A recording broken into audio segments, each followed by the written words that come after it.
तो अंग्रेजों को लगातार एक मिलकर के चुनौती जो है वो भारत के बाशिंदों ने भारतीयों के नाते दी।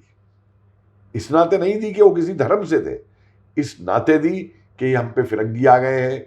मुगल बादशाह जो थे, हालांकि वो बादशाह हिंदुस्तान कहते थे अपने को, लेकिन पूरे हिंदुस्तान पे उनका कभी शासन नहीं रहा था। असम है, दक्षिण है, तमाम और जगहें हैं।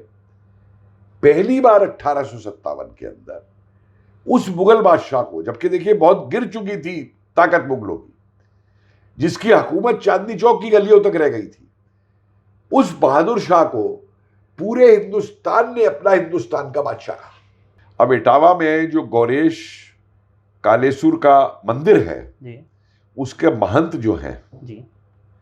वो क्रांतिकारियों को लीड कर रहे हैं। जी जी। और उनका साथ कौन दे रहे हैं?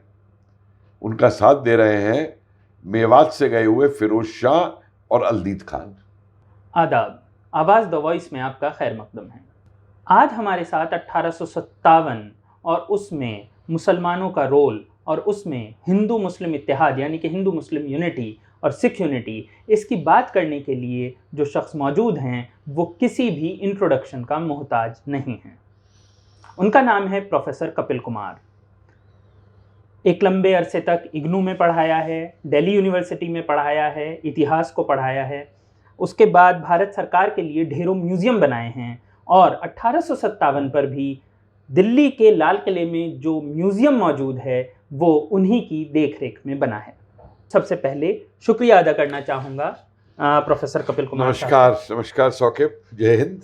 जय हिंद। और एक बड़ा अच्छा ये विषय आपने लिया है, और ख़ास तौर से आजकल के समय में, जबकि जो ये राष्ट्रवादी नैरेटिव है योगदान का, जिसको के भुला दिया गया, और बहुत ज़रूरी है कि देश में एक बार फिर से सौहार्द स्थापित करने के लिए, एकता स्थापित करने के लिए इस तरीके के जो नैरेटिव हैं हिंदू मुस्लिम एकता के, उनको जो है हम अपने युवा पीढ़ी के सामने ला सकें। जी, शुक्रिया प्रोफेसर साहब। तो सबसे पहले हम बात करना चाहेंगे, अगर मैं अपने आप से ही बात करूं, इतिहास बाद में हमने पढ़ना शुरू किया, एमए में आए, बाकी चीज़ें पढ़ी, लेकिन उससे पहले जब बचपन की बात करते हैं, 8वीं क्लास की, मुझे अच्छी तरह याद है, अभी भी किताब कहीं ना कहीं पढ़ी होगी वो मेरे पास, तो उसमें पिछले पन्ने पर हिंदुस्तान का जो स्वाधीनता संग्राम है, आज़ादी की लड़ाई है, फ्रीडम स्ट्रगल है, उसको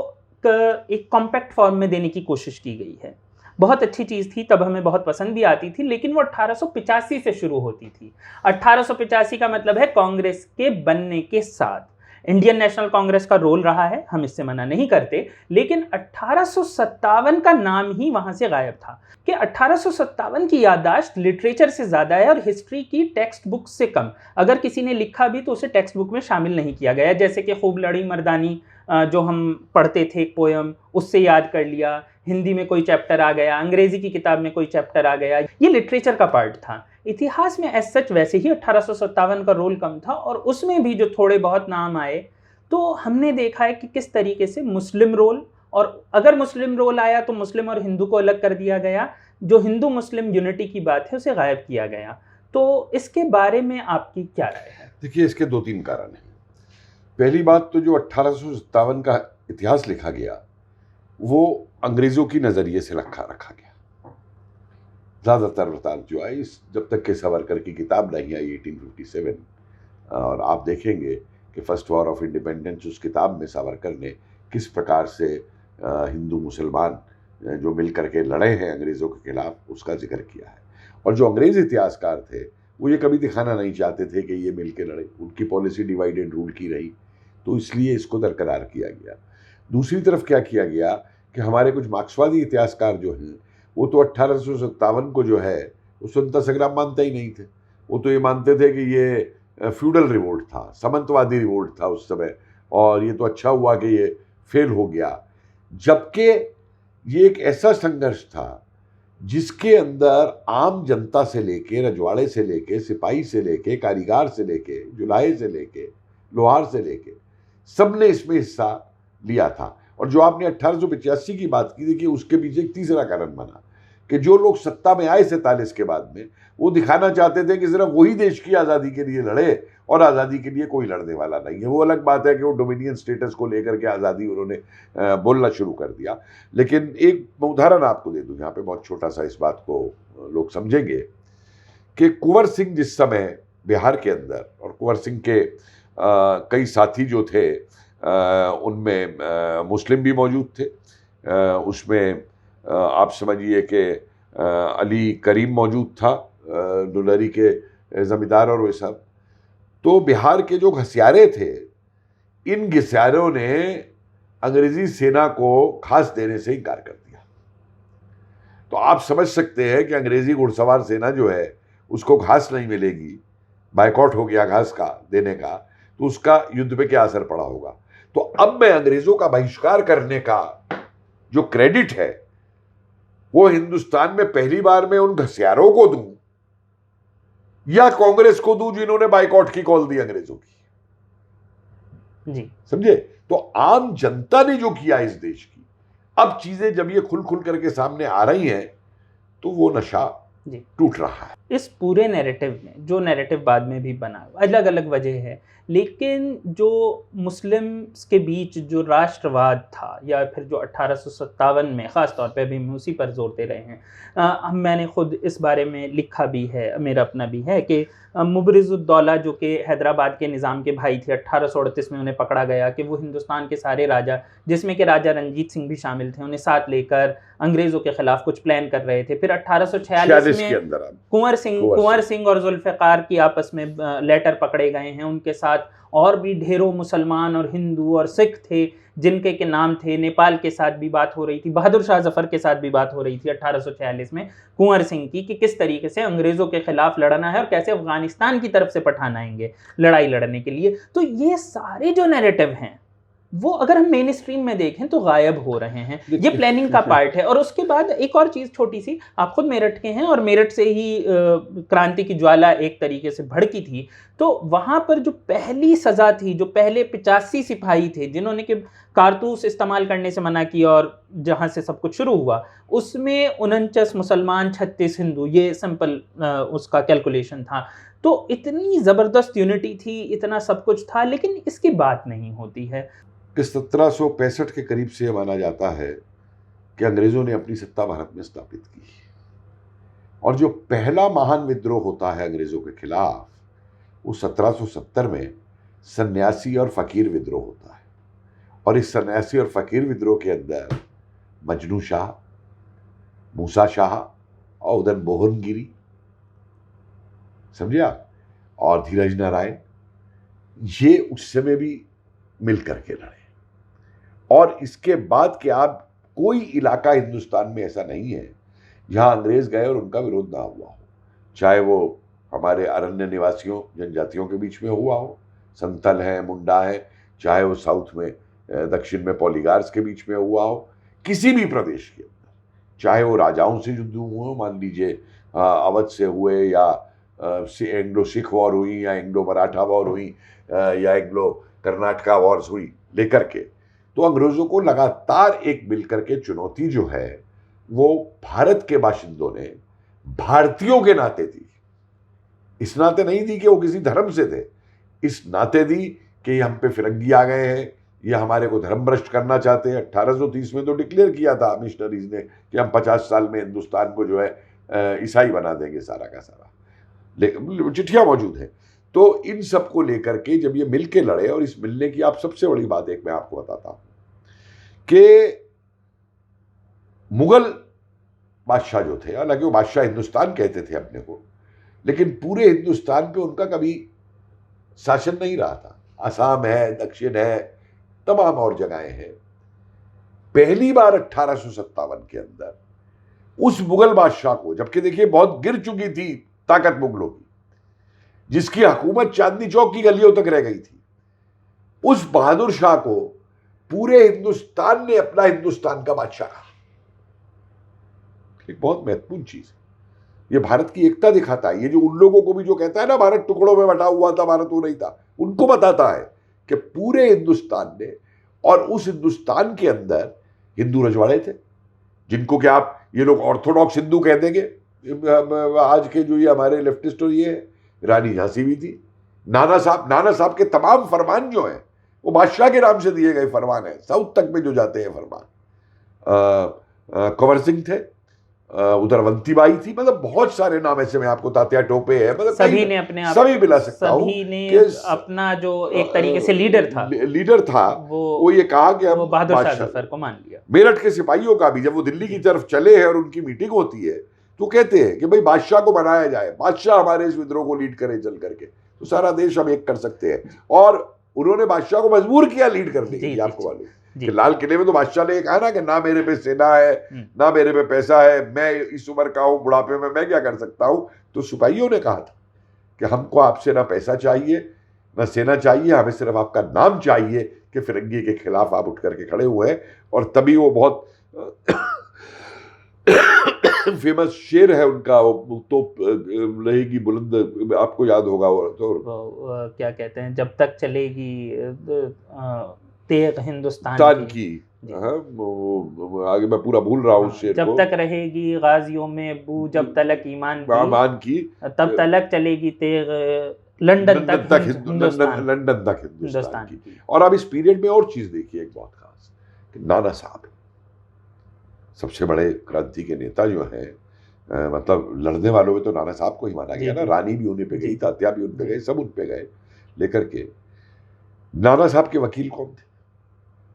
अजीमुल्लाह थे, जो लंदन तक गए उनका केस लड़ा, और जो लंदन से वापसी पे आते हुए जिन्होंने क्रीमिया का युद्ध देखा, जिन्होंने रूस के साथ बातचीत की, और वो अजीमुल्लाह राणा साहब के साथ आखिर तक आकर के लड़े उसके अंदर। शाह अली थे नाना साहब के साथ, अजीजन भाई, आप देखिए कानपुर की अजीजन भाई, जिसे ये लोग प्रोस्टिट्यूट कह के छोड़ देते हैं, और जिसको गोली मारते समय अंग्रेज अफसर ने कहा था कि तू अपना धर्म बदल ले तो मैं तुझे छोड़ दूंगा, और वो नहीं मानी थी। और किस तरीके से उसने अपनी जान दी लड़ते हुए कानपुर के अंदर नाना साहब की तरफ से। इन बातों को हमारे इतिहास में या तो बिल्कुल हाशिए पे रख दिया गया, या इनको आगे ऊपर उठने नहीं दिया गया ला करके, कि ये एकता, क्योंकि अंग्रेज एकता चाहते नहीं थे, वो तो डिवाइडेड रूल की पॉलिसी हो गई थी। और हमारे उस समय सैयद अहमद खान साहब तो अंग्रेज़ों के साथ थे, आपको मालूम है। उन्होंने जो दास्तान गदर वगैरह लिखी, उनमें जिन मुस्लिम भाइयों ने हिस्सा लिया था उनको वो बज्जात बदमाश बता दिया, कह दिया ये कसाई और वो है जुलाए है, उसको लेकर के, और वफादारी में लग गए अंग्रेज़ों की। तो डिवाइडेड, और ये एक तबका बना, देखिए एक ऊपरी तबका बन गया जो अंग्रेजों के साथ किया, लेकिन आम जनता जो थी वो अंग्रेजों के साथ कभी नहीं गई इस पूरे उसके अंदर लेकर के। मतलब नाम के बाद मैं आपको नाम गिना सकता हूं एक मेरे पे। अगर हम इसकी बात करें कि किस तरीके से अलग अलग लोगों ने प्लानिंग की, तो उस प्लानिंग में अजीमुल्लाह का नाम आया, मौलवी अहमदुल्लाह का नाम आया, फजले हक खैराबादी का भी एक नाम आता है, जो मतलब आगे चलकर जिनकी फैमिली से जावेद अख्तर भी आते हैं, कि किस तरीके से उन्हें अंडमान जाने वाले शुरुआत के सिपाही थे। लेकिन जब जंग हुई तो उसमें मुसलमानों का रोल आप किस तरीके से देखते हैं? देखिए, मैं इसके अंदर इस जंग को हम लोग, मैं ये मानता हूँ कि हमें अपने क्रांतिकारियों को और जो भी देश की आज़ादी के लिए लड़ा है उसको हमें धर्म, जाति या क्षेत्र के नज़रिए से नहीं बांटना चाहिए। जी, सब अंग्रेजों से लड़े, किस लिए लड़े भाई? अगर खाली धर्म, जाति और उसकी क्षेत्र की लड़ाई होती तो जैसे पहले हुआ करती थी कि राजा समझता था कि भाई मेरा राज बचा रहे हैं, कि मोहम्मद गोरी आया, मेरा राज बचा रहे, उसको मार के चला जाए दूसरे को, वो चीज नहीं थी। सारे एक होकर के लड़े।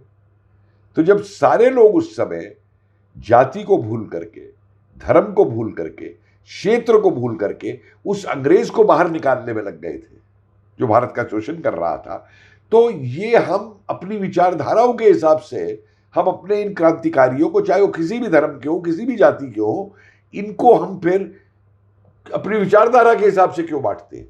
कोई विचारधारा के हिसाब से बांट देगा, कोई क्षेत्र के हिसाब से बांट देगा, कोई जाति के हिसाब से बांट देगा। ये गलत है। जितने भी लोग इस देश की आज़ादी के लिए लड़े, चाहे वो सिख थे, चाहे वो हिंदू थे, चाहे वो मुसलमान थे, चाहे वो ईसाई थे। 1857 में ईसाई नहीं थे, जब सुरेंद्र नायक जो हैं हजारीबाग की जेल से निकल करके क्रांतिकारी चलते हैं उड़ीसा की तरफ वापस, तो इनके जो ड्रमर आगे चल रहे हैं इनके साथ में, वो ईसाई है ड्रम बजाते हुए क्रांतिकारियों की सेना के साथ चल रहे हैं। तो इसलिए अमीचंद भाटिया आप देखिए जैन है ग्वालियर के अंदर, जिसको सर्राफे में आज भी वहां मौजूद है, जिस पेड़ से लटका के फांसी दी अंग्रेजों ने।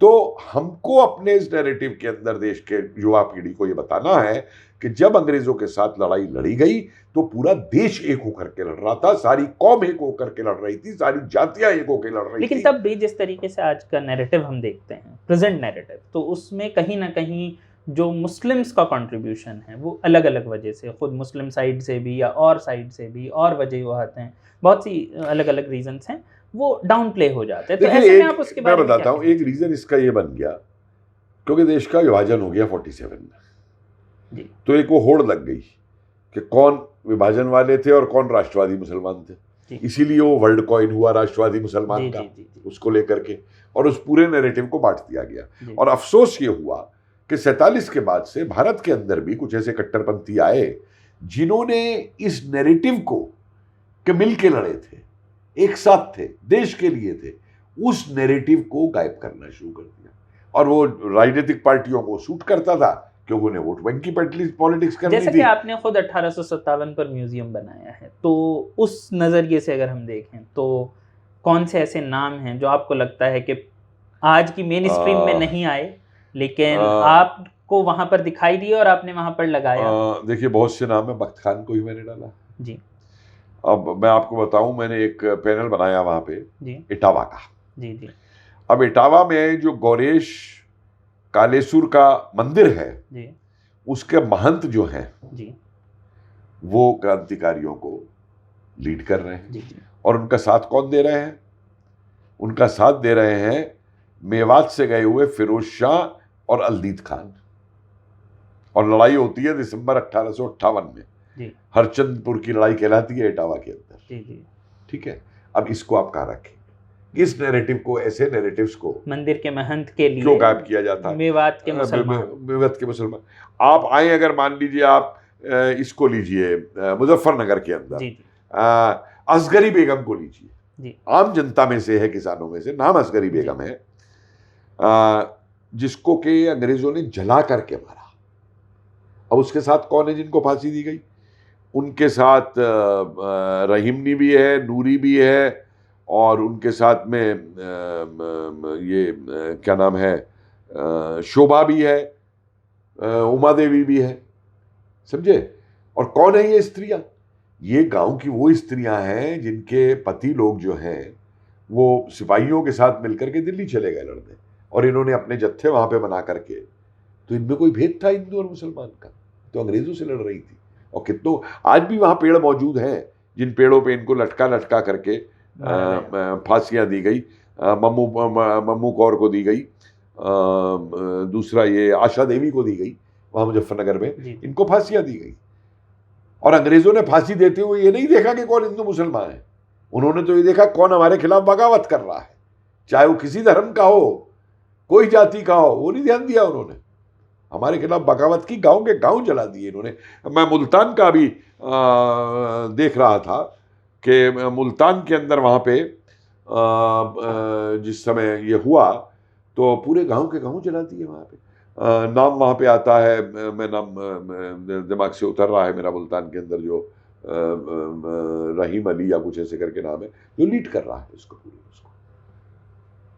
और जो सिपाहियों ने भी ईस्ट इंडिया कंपनी के विद्रोह किया है, सारे थे उसमें।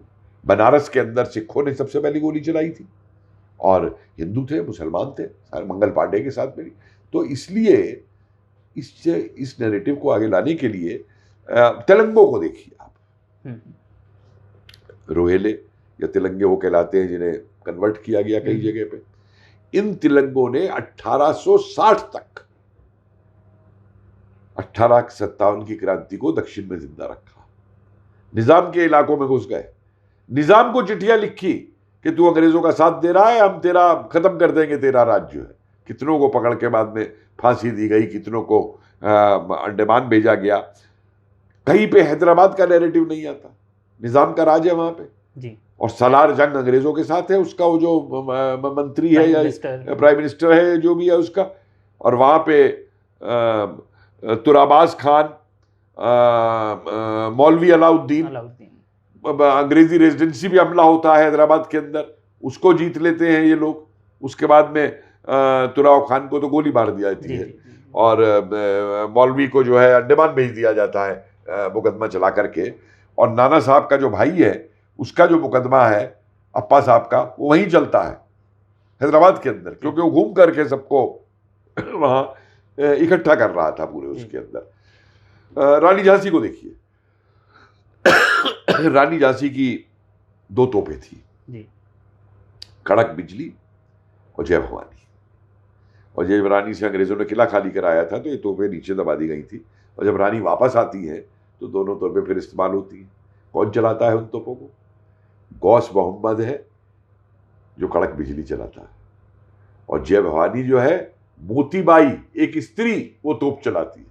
आज भी झांसी के किले में जहां उनको मारा गया था उनके वो समाधि स्थल दोनों के मौजूद एक और भी एक अकाउंट मिलता है कि किस तरीके से रानी झांसी के साथ जो औरत बाहर निकल रही है और उनकी खास सेविका कह लीजिए या दोस्त कह लीजिए, जो भी, वो एक मुस्लिम औरत थी जो कि अंग्रेजी रिकॉर्ड मुस्लिम भी थी, झलकारी बाई भी थी, लेकिन बता रहा हूं ना कि सब साथ जो सब है साथ ये जो बता दिया गया कि रानी कूद के भागी वहां से, मैंने तो उसे चैलेंज किया है कि रानी कूद के नहीं भागी है, क्योंकि एक वृतांत हमें मिलता है अंग्रेजों का ही जिसमें वो कह रहे हैं कि रानी दूसरे दरवाजे से बाहर निकली 8000 सैनिकों के साथ में, और उसके साथ सबसे आगे चलने वाले जो थे वो तिलंगे थे जो बाहर निकल के आए।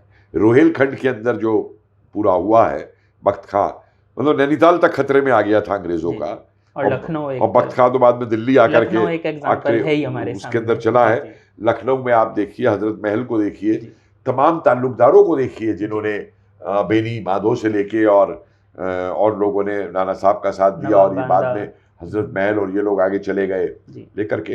लेकिन एक बात यहाँ और बहुत ध्यान रखने की है कि जो प्लानिंग थी 1857 की, वो प्लानिंग किन लोगों ने की थी? ये तो कह देती है ना कि खाली साहब वो गोली में करतूस में वो चर्बी आ गई और सब हो गया वो क्रांति। नहीं, ये तो अंग्रेजों ने अपने को बचाने के लिए किया। आपने खुद अभी बताया कि सन 46 में भी कुंवर सिंह ने सबसे बात करके जुल्फिकार इन लोगों की चिट्ठियां मिली, 1838 में 1838 में मिलता है, उस समय भी पूरे देश में बात की गई। यही बात 1857 में हुई है कि जो चिट्ठियां हैं नाना साहब ने डोगरों को भी लिखी, ट्रेवेंकोर को भी लिखी, सारे राज्यों को लिखी। वो जो चौकीदार गली गली लेकर के गांव लेके चिट्ठियां घूमते थे, और साहब जवाब नहीं इन चौकीदारों का, कि अंग्रेज परेशान हो गए कि चिट्ठी में क्या लिखा है और क्या घूम रही है। एक चौकीदार ने नहीं बता के दिया पूरे देश के अंदर अंग्रेजों को, और चौकीदार में सब धर्मों के लोग थे, हर गांव के लोग थे। रोटी जो चली, कमल जो चला, भाई जो लोग कह देते हैं जी कमल तो हिंदू प्रतीक है, कमल को तो क्रांतिकारियों ने मिलकर के कमल और रोटी को अपना हरा झंडा वो जो बनाया, उसमें कमल और रोटी को डाला उस प्रतीक के अंदर पूरा लेकर के। तो ये सब जो नैरेटिव है, और इसकी प्लानिंग के अंदर आप देखिए नाना साहब है, बादा का नवाब है, अजीमुल्ला है, तात्या टोपे है, बादशाह के वो दो राजकुमार हैं, वो फिरोज खान जो आगे जाकर के उधर गुजरात और उस साइड मध्य प्रदेश में भी मंदसौर में खैराबादी को सजा दी जाती है इसी के लिए कि उन्होंने फतवा दे दिया। या वो दूसरा है आपका ये बाकर अली, जर्नलिस्ट, उर्दू अखबार जो निकालता था दिल्ली से, जिसको हटसन ने गोली मारी। तो ये, और देखिए इसी चीज का आप एक एस्पेक्ट देखेंगे कि ये एक बहुत बड़ी प्लानिंग का नतीजा है, और ये जो लड़ाई लड़ी गई अंग्रेजों के खिलाफ, ये पेशावर से लेकर के और आसाम में दिसपुर तक ली गई, मानिकराम है, और ऊपर से लेके नीचे आप ये समझिए कि कर्नाटका तक में, सतारा तक में, महाराष्ट्र में, हैदराबाद, उड़ीसा, इन सारे प्रदेशों में लड़ी गई। ये कोई छोटा मोटा वो नहीं था जो कह दिया कि साहब सिर्फ वो अवध और बिहार में हो गई, ये हो गई। पूरी प्लानिंग की गई, उसकी 3 डेट रखी गई, और बहुत, मैं तो कहूँगा ये बादा नवाब, नाना साहब, अजीमुल्ला, रानी झांसी, इन सब ने जो मिलकर प्लानिंग की है, ये तो बड़ी ज़बरदस्त स्ट्रेटेजिक प्लानिंग थी कि साहब मई के दिन क्यों रखे गए, मई और जून के, कि अंग्रेज जो है इन दिनों में लड़ नहीं पाएंगे गर्मी के मौसम, और उसके बाद बरसात का मौसम, कि सप्लाई लाइन इनकी घट जाएगी। तो बम्बई वगैरह जो मध्य प्रदेश वगैरह के लिए डेट रखी गई थी नीचे, वो 10 जून की रखी गई थी कि उधर से सप्लाईज काटी जाए और उधर से वो किया जाए उसको लेकर के। तो इसको एक पूरे दूसरे नजरिए से देखते हुए, और आप यहीं से एक चीज उठाइए कि सावरकर को ये लोग आज जो भी बोल देते हैं, मैं क्या कहूं, लेकिन जिस तरीके से सावरकर ने 1857 का वृतांत दिया है अपनी किताब में, सबका एक साथ मिलके लड़ने का, और उस किताब को जितने भी क्रांतिकारी थे, किसी भी धर्म के थे, उन्होंने अपने लिए एक वो प्रेरणा का स्रोत माना। गदर पार्टी तक ने एक पूरा पैम्फलेट जो है सावरकर और उस किताब के ऊपर अमेरिका में निकाला था, और गदर पार्टी में सब लोग मौजूद थे, सिख भी थे, मुसलमान भी थे, हिंदू भी थे, सब मौजूद थे। तो सबसे पहले ये बात आती है कि 1857, जैसे कि अब बहुत देर हो चुकी, हमने आपका काफ़ी वक्त लिया, लेकिन 1857 की जब बात आती है तो आप मतलब आप यही मानते हैं कि ये एक मिली जुली हमारी जिसे कहते हैं विद्रोह था? मिली जुली नहीं, मैं तो साझी विरासत कहूँ। साझी विरासत है जिसकी कि हम आमतौर पर बात या तो हमने की नहीं है या हम करना नहीं चाहते, अलग अलग पॉलिटिकल वजह हो सकती हैं, लेकिन अब हो रही है, अब जरूरत है कि हम हो रही है, इसकी जरूरत भी है कि हम इसकी तो इस तरीके के बहुत सारे वृतांत हैं। मैं आपको बताऊं, आगे आप जब प्रोग्राम बनाए, मकबूल शेरवानी को देखिए कश्मीर के अंदर, या ब्रिगेडियर उस्मानी को देखिए, समझे, बहुत वृतांत है, अशफाकुल्लाह को देखिए, बहुत सारी चीजें, लेकिन 1857 की जिस तरीके से मैं एक आखिर में बात आपको बताना चाहता हूं कि एक बार ये कई साल पहले मैं प्रोग्राम कर रहा था जी सलाम के ऊपर, तो फोन इन प्रोग्राम था, और जब मैंने ये सारे नाम लेके और ये सारे वृतांत बताए तो मुझे मुस्लिम बच्चों के फोन आने शुरू हुए कि साहब ये क्या नाम बता रहे हैं, तो हमने कभी सुना नहीं। तो मैं कहा भाई, जो बांट के रखना चाहते हैं और जो राजनीति करना चाहते हैं संप्रदायों के नाम पे, वो ये नाम क्यों बताएंगे तुम्हें? वो तो लियाकत अली जिन्ना यही चलता रहेगा पूरे उसके। हम बहुत बहुत शुक्रिया अदा करते हैं प्रोफेसर कपिल कुमार का, जिन्होंने बहुत ही बारीकी से और बहुत आसान ज़बान में इतिहास की वो बातें बताई जो कि किताबों से या तो छूट गई हैं या किताबों के हाशिए पर हैं, या फिर जिनकी बात कोई नहीं करना चाहता है, किसी को राजनीतिक फ़ायदा नहीं है, किसी को एकेडमिक फ़ायदा नहीं है, और बिना फ़ायदे के कौन किसकी बात करता है। लेकिन अब ज़रूरत है कि इसकी बात की जाए, देश में हिंदू मुस्लिम सिख यूनिटी की भी बात की जाए, ये बात भी की जाए कि देश आज़ाद सबने मिलकर कराया है और देश भी सबका है। तो 1857 में किस तरीके से यूनिटी थी, उसमें हिंदू मुस्लिम इत्तेहाद कैसे था, सिख इत्तेहाद कैसे था, यूनिटी कैसे थी, उसके बारे में अभी प्रोफेसर कपिल कुमार ने हमें बताया। उम्मीद है आगे भी वो हमें इतिहास के कुछ ऐसे जो बातें हैं, जो ऐसी बातें हैं जो कि हम नहीं जानते, उसके बारे में बताएंगे। शुक्रिया।